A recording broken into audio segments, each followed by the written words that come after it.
Okay, we've got our 496 grams of flour, and we're going to add a teaspoon of salt. Yep, and then we're going to add a teaspoon of baking powder. Recipe calls for 2 of soda, but we use 1 of each. Okay, and now a teaspoon of baking soda.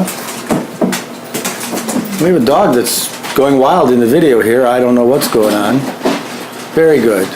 So those are our dry ingredients. Okay, so here we have our 5 ripe bananas. And we're just going to break them up a little bit with our pastry cutter. And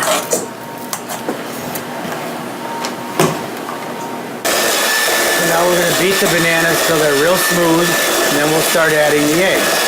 We've got our own eggs here from our own chickens. Okay. So we have Crisco and butter, a half cup each on the right side, and we have a cup each of white and brown sugar. So we're going to cream the shortenings and then add the sugar. So let's get going.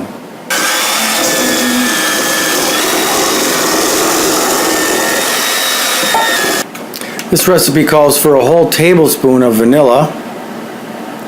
So we'll put that in. And I like to put in a little bit of rum. Oh. This is some, that's fine. This is some creamed rum. It's nice. And now we'll add the egg with the banana.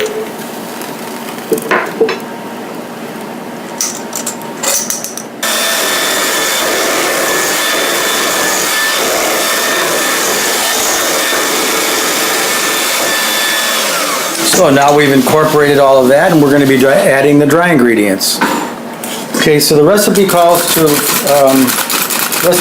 us to twice sift the flour, which we do. May not be necessary, but it certainly doesn't hurt anything. Add a third of it.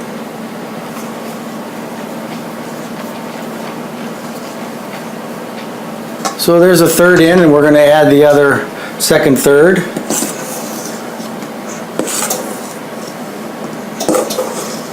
And then get that in, and after that will come the rest of the flour and the nuts. Okay, we're going to finish adding the rest of the flour. Dump her in.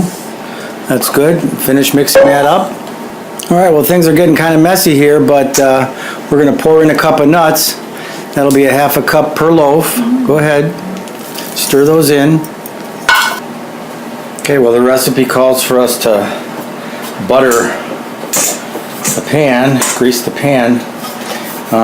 Really don't need much with these non-stick pans, but one of the things that we're going to do different, it's an addition to the recipe, is we're going to add some sugar cinnamon to the sides, which makes the loaf come out with sugar cinnamon on all 4 sides on the bottom.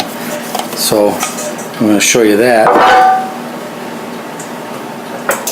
So we're going to pour a little sugar cinnamon in there like that, and then shake it around and shake it down around the sides. I'll do that over the sink now, but that's what we do. So we've got our 2 regular 9x5 bread pans and a little small one. I think we're going to have some extra here. So we'll start putting it in and leveling it off and get it ready to go in the oven.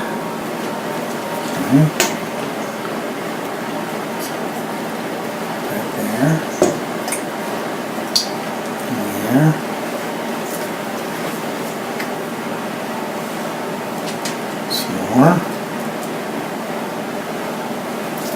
I don't know. We'll see. We may have enough for even another pan. You have to be careful as you put this in, because if you move around the batter too much or hardly at all, it'll pull the sugar off those side walls, and we don't want that. So that's why I'm so careful to drop it and then just move it ever so slightly. Okay, so now just for a little bit of decoration, we sprinkle a few nuts, a few walnuts across the top.